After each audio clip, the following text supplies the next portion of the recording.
তাছাড়াও আজকে একটি বিশেষ দিন। আজ নেতাজি সুভাষচন্দ্র বসুর জন্ম জয়ন্তী। তো অনুষ্ঠান শুরু করার আগে তার সম্পর্কে দুটি কথা না বললেই নয়। জয় হিন্দ যার জীবন মন্ত্র, দেশ শাসন করা, দেশ পরিচালনা যার কাম, ভারত মাতার বীর সন্তান নেতাজি তাহার নাম। ভারতের স্বাধীনতা সংগ্রামের ইতিহাসে যাদের নাম স্বর্ণাক্ষরে লেখা আছে তাদের মধ্যে নেতাজি সুভাষচন্দ্র বসুর নাম উল্লেখযোগ্য। আজ নেতাজি সুভাষচন্দ্র বসুর 128তম জন্মবার্ষিকী।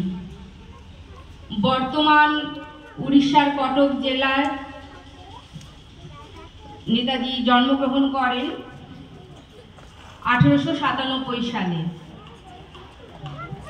তিনি তার জীবনকে উৎসর্গ করেছিলেন দেশ সেবার কাজে, তার জন্যই তিনি নেতাজি।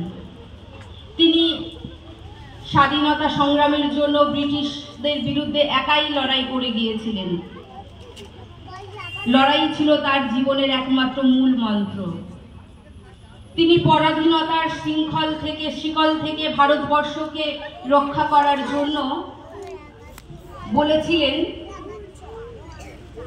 তোমরা আমাকে রক্ত দাও, আমি তোমাদেরকে স্বাধীনতা দেব। তার এই চিরবাণী আজও আমাদের প্রত্যেকের হৃদয়ে উদ্বেগ সৃষ্টি করে। শুধু ভারতবর্ষের ইতিহাসে নয়, পৃথিবীর সমস্ত স্বাধীনতা সংগ্রামের ইতিহাসেই নেতাজি সুভাষচন্দ্র একজন উজ্জ্বলতম ব্যক্তিত্ব। তিনি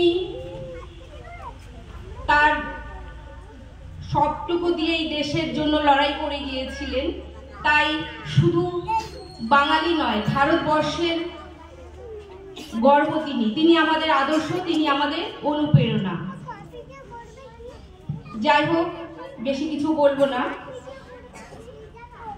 আর তাছাড়া নেতাজির পরের কাহিনী আমাদের সকলেরই অজানা, কারণ বীর পুরুষদের জন্ম আছে, মৃত্যু আমরা মেনে নিতে চাই না।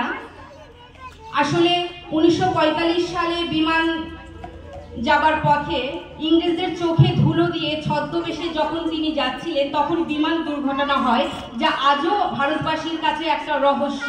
তাই এই বীর পুরুষের কোনো মৃত্যু দিন নেই। প্রত্যেক বছর এই দিনটা আমরা স্মরণ করি। তিনি আমাদের জনগণ মন অধিনায়ক, ভারতের নেতা নেতাজি সুভাষচন্দ্র বসু। জয় হিন্দ, বন্দে